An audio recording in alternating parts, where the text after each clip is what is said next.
ప్రభునందు ప్రియ స్నేహితులారా, నేటి ఉదయకాలపు వాక్య ధ్యానంలోకి ప్రేమపూర్వకమైన ఆహ్వానాన్ని అందిస్తున్నాను. ప్రార్థించుతాము. కనికరం గల ప్రభువా, ఈ ఉదయం వాక్యం ద్వారా మాట్లాడమని యేసు నామంలో అడిగి వేడుకుంటున్నాం తండ్రి. ఆమెన్. ప్రియమైన వారలారా, ఈ లెంట్ దినముల్లో శిలువ శ్రమల ధ్యాన కాలంలో యేసు ప్రభుల వారి కొండ మీద ప్రసంగాన్ని ధ్యానిస్తూ ఉన్నాం. కొండ మీద ప్రసంగం అలనాడు మోషే ధర్మశాస్త్రం ఇవ్వగా ఇశ్రాయేలీయులు దాన్ని సరిగ్గా అర్థం చేసుకొనక దాన్ని యాంత్రికంగా మార్చివేసినారు.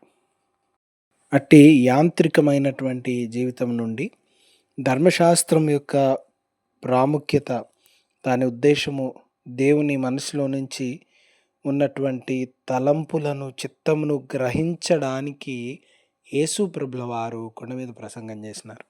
కనుక ప్రతి మాట ఒక అద్భుతమైనటువంటి మాట. మానవ జీవితంలో నేర్చుకునదగినవి, అనుసరించదగినవి, చేయవలసినటువంటి ప్రాముఖ్యమైనటువంటి మాటల్ని ప్రభుల వారు అందులో పొందుపరిచినట్లుగా మనం చూస్తూ ఉన్నాం. ఈ నేటి ధ్యానము దుఃఖపడు వారు ధన్యులు, వారు ఓదార్చబడుదురు అని రాయబడి ఉంది. లోకము దుఃఖపడు వారిని చాలా తక్కువగా చేసి చూస్తారు. అందులో మగపిల్లలు కానీ, పురుషులు కానీ దుఃఖపడకూడదు. ఈ లోక దృష్టిలో, వాళ్ళ దృష్టిలో ఏమనుకుంటారంటే, అయ్యో నువ్వు బలహీనుడు, నువ్వు శక్తిహీనుడు, నువ్వు ఇట్లా, నువ్వు అట్లా, నువ్వు దుఃఖపడొద్దు అంటారు. కానీ దేవుని వాక్యము దుఃఖపడు వారు ధన్యులు అని చెప్తా ఉంది. దుఃఖపడేటువంటి సందర్భాలు ఆలోచన చేస్తే మానవ జీవిత ప్రారంభమే ఏడుపుతో ప్రారంభమవుతుంది. మనిషి పోయిన తర్వాత మిగతా వారు ఏడుస్తారు. ఏడుపుతో మొదలై ఏడుపుతోటి ముగిసిపోతూ ఉంది. ఏడుపు లేని సందర్భం ఎప్పుడు? నొప్పి కలిగినప్పుడు, బాధ కలిగినప్పుడు, కష్టం వచ్చినప్పుడు, నిరాశ వచ్చినప్పుడు, నిస్పృహ వచ్చినప్పుడు, అనేక సందర్భాల్లో దుఃఖం వస్తుంది. దుఃఖము రావడం మానవ సహజం. ఎందుకంటే దుఃఖము మానవుల్లోని భావోద్వేగాన్ని బయటికి తీసుకొస్తుంది.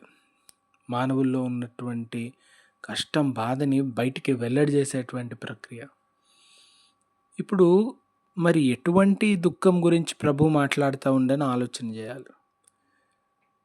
ఇక్కడ మాట్లాడినటువంటి దుఃఖము ఏంటంటే, ఆధ్యాత్మిక జీవితము పతనమైపోతున్నప్పుడు దుఃఖపడాలి. దుఃఖపడనటువంటి స్థితి, మన స్థితి ఏ రీతిగా ఉంది, అయ్యో నా పరిస్థితి ఇట్లా అయిందా అని ఆలోచన, గ్రహింపు వచ్చి ఆ దుఃఖం వచ్చిన రోజు మానవుడు తిరిగి దేవుని వైపు చూస్తూ నడవలసిన మంచి మార్గంలోకి తిరిగి వస్తాడు. నేటి క్రైస్తవ జీవితంలో దుఃఖము, బాధ, భయం లేని జీవితంలో జీవిస్తూ ఉన్నాం. ఈ లోకము అనేక రకాల కార్యక్రమాల్లో మనల్ నుంచి మన గురించి మనం ఆలోచన చేసి బాధపడకుండా కూడా చేస్తుంది కొన్ని సందర్భాల్లో. బాధ పడమని కాదు, దుఃఖం ఎప్పుడు పడాలో అప్పుడు పడాలి. దేవుని సన్నిధిలో దుఃఖించిన వారు, లోకంలో దుఃఖించితే నిరాశ, లోకంలో ఎవరికైనా చెప్పుకుంటే మనకు నిర్లక్ష్యత, లోకంలో ఎవరితో మాట్లాడితే నిస్సహాయత. కానీ నీ దుఃఖము ప్రభు సన్నిధిలో ఉంటే, నీ దుఃఖము ప్రభు ఎదుట ఉంటే దానికి ఫలితం దొరుకుతుంది. లోకం ముందు గాక ప్రభు దగ్గర దుఃఖించి ప్రభు దగ్గరికి రావడానికి మనం ప్రాముఖ్యతనివ్వాలి. రెండవది, కుటుంబము, సంఘం కొరకు ఎప్పుడన్నా దుఃఖించినామా?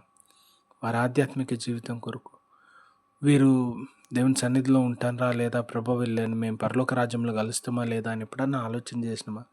వారి విషయం ఎప్పుడన్నా దుఃఖపడ్డామా? లేకపోతే నేను ఆలోచన చేసి దుఃఖపడాలి, నేను ప్రార్థించాలి, ప్రభా అని దేవుని సన్నిధికి వచ్చి దుఃఖించితే వారిలో మార్పు వస్తుంది. అగస్టిన్ అనేటువంటి గొప్ప దైవజనులు, వారు విశ్వాసంలో రావడానికి తల్లి కన్నీటి ప్రార్థన, ఆ కన్నీటి ప్రార్థన ప్రవాహంలో అగస్టిన్ గారు కొట్టుకొని దేవుని శిలువ దగ్గరకు వచ్చినారు.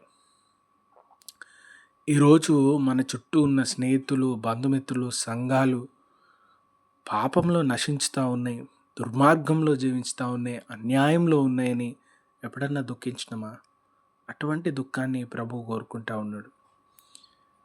మనము అటువంటి దుఃఖం గలవారమైతే మనం ఓదార్చబడతాం. అటువంటి దుఃఖం గలవారమైతే దేవుని నీతిని, రాజ్యాన్ని వెతికే వారం గనుక మనం ఓదార్చబడతాం.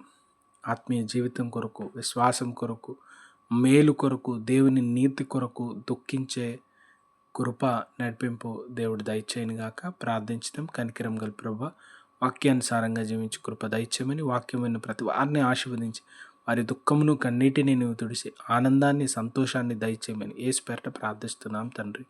Amen. God bless you all.